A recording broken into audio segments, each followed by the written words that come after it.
Vamos colocar uma problemática emocional aqui.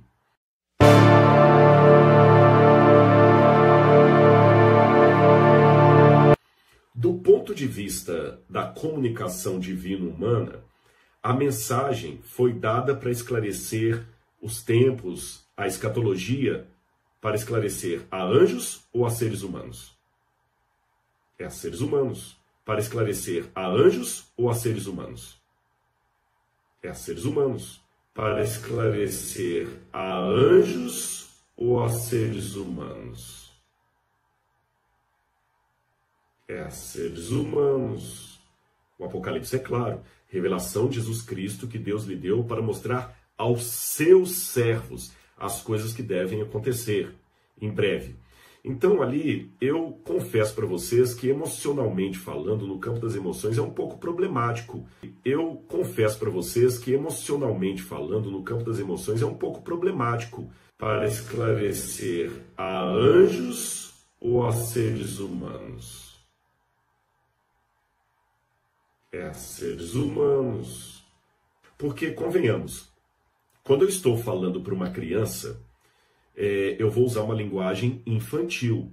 É diferente de quando eu estou falando para um colega arqueólogo da Universidade Hebraica de Jerusalém. Se eu estou falando para um colega arqueólogo da Universidade Hebraica de Jerusalém, ou se eu estou escrevendo um artigo acadêmico para ser publicado numa revista científica, é diferente de eu estar fazendo um programa para crianças. A minha linguagem, as minhas ilustrações, o meu vocabulário tem que mudar radicalmente para atender o destinatário da minha comunicação. Então, em outras palavras, se eu falar com crianças usando uma linguagem própria para colegas do mundo arqueológico, eu não vou atingir a criança, porque ela vai pensar com a cabeça de criança.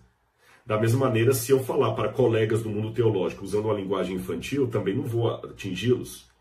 Então, se Deus fala conosco usando uma perspectiva divina, é complicado, porque nós estamos entendendo numa perspectiva humana. Então, se Deus fala conosco usando uma perspectiva divina, é complicado, porque nós estamos entendendo numa perspectiva humana. Para esclarecer a anjos ou a seres humanos?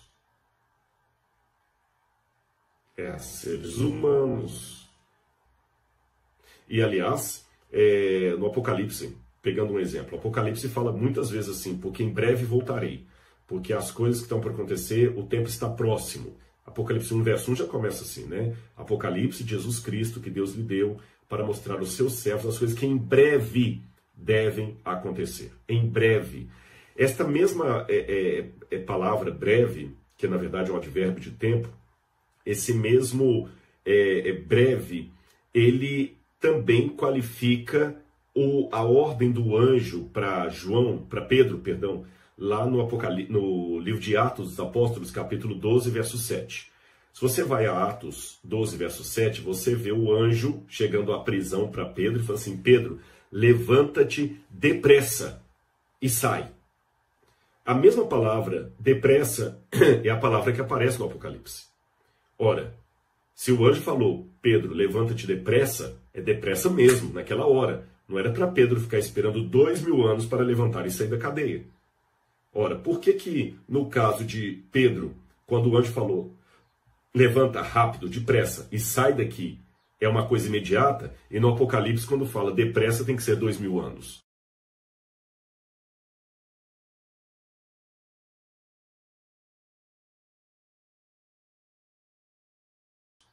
Fica complicado da gente entender isso aí. Fica complicado da gente entender isso aí. Mas é uma hipótese que alguns levantam também.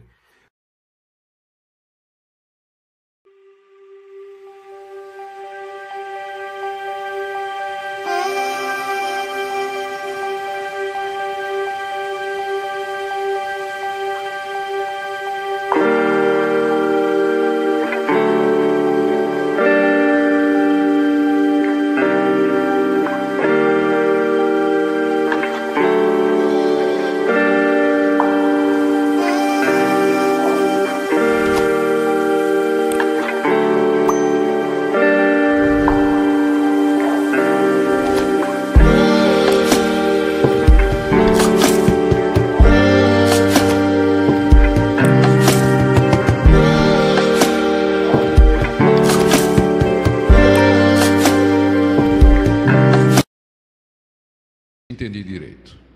Vamos lá para Mateus. Final de Mateus.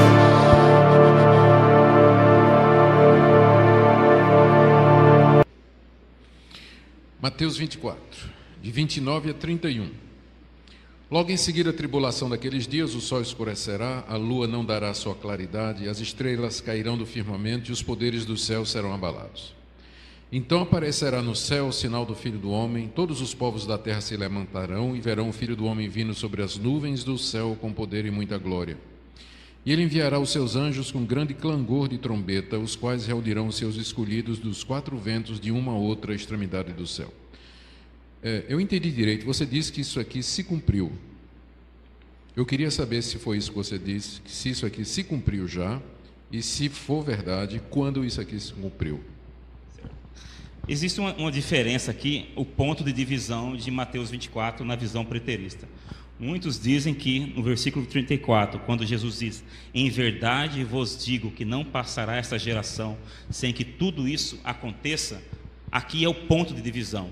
Até aqui, tudo que aconteceu, tudo que Jesus disse até aqui, se refere a 70 depois de Cristo. Então tudo já cumpriu. Alguns, como eu, creem que o ponto de divisão é mais à frente, no capítulo 25. Por quê? Vejam em Mateus 24, no versículo 3, que os discípulos dizem-no quando sucederão essas coisas e que sinal haverá da tua vinda e da consumação do século. Ou seja, são duas perguntas. Quando acontecerá o quê? Que Jesus disse que o templo seria destruído e não ficaria pedra sobre pedra, versículo 2. E depois ele diz sobre a consumação de todas as coisas, ou consumação do século. Então Jesus responde duas coisas e existe aqui uma divergência, onde que é o ponto de divisão, até onde já aconteceu e até onde ainda é futuro. Nessa questão, nesse trecho que o reverendo Augusto citou, todos os preteristas estão de acordo, está dentro da posição de que já aconteceu. Eu quero que vocês abram comigo em Isaías 13, de 10 a 13. Profeta Isaías, capítulo 13, do versículo 10 ao 13. Uma linguagem apocalíptica, uma profecia contra a Babilônia. No versículo 1, o profeta nos diz: sentença que numa visão recebeu Isaías, filho de Amós, contra a Babilônia. No versículo 10 em diante ele diz: porque as estrelas e constelações dos céus não darão a sua luz. O sol logo ao nascer se escurecerá, e a lua não fará resplandecer a sua luz. Castigarei o mundo por causa da sua maldade e os perversos por causa da sua iniquidade. Farei cessar a arrogância dos atrevidos e abaterei a soberba dos violentos. Farei que os homens sejam mais escassos do que o ouro puro, mais raros que o ouro de Ofir. Portanto, farei estremecer os céus, e a terra será sacudida no seu lugar, por causa da ira do Senhor dos Exércitos e por causa do dia do seu ardente furor. Essa profecia já aconteceu contra a Babilônia. Não aguarda um cumprimento futuro. Por exemplo, no versículo 31, quando é dito que Jesus enviará os seus anjos com grande clangor de trombeta, os quais reunirão os seus escolhidos. Na visão pré-milenistas ou dispensacionalistas, eles entendem que os anjos sairão por toda a terra recolhendo os eleitos. Eu entendo que aqui é uma referência à pregação do Evangelho. Os ministros do Evangelho são com frequência chamados de anjos, assim como acontece em Apocalipse 1. Então, eu creio que aqui está se referindo à pregação do Evangelho, ao ajuntamento dos eleitos de Deus mediante a pregação. Então, por mais que isso pareça estranho a vocês, eu creio que isso aqui aconteceu sim, e para mim, um versículo que dá norte a nós é o 34. Em verdade vos digo que não passará esta geração. Não há como distorcer o sentido de essa geração. Jesus está falando a uma geração, e ele disse em outra passagem que alguns que estavam ali ouvindo não morreriam sem que todas essas coisas acontecessem. Então, é isso mesmo. Então, o senhor ouviu direito mesmo, ele falou... Eu vi direito, ele está dizendo que Cristo já voltou, apareceu no céu o sinal do Filho do Homem, todos os povos da terra se lamentaram, Cristo veio nas nuvens do céu com poder e glória, e os eleitos foram reunidos. Ele explicou que isso já aconteceu, eu vi. Ok.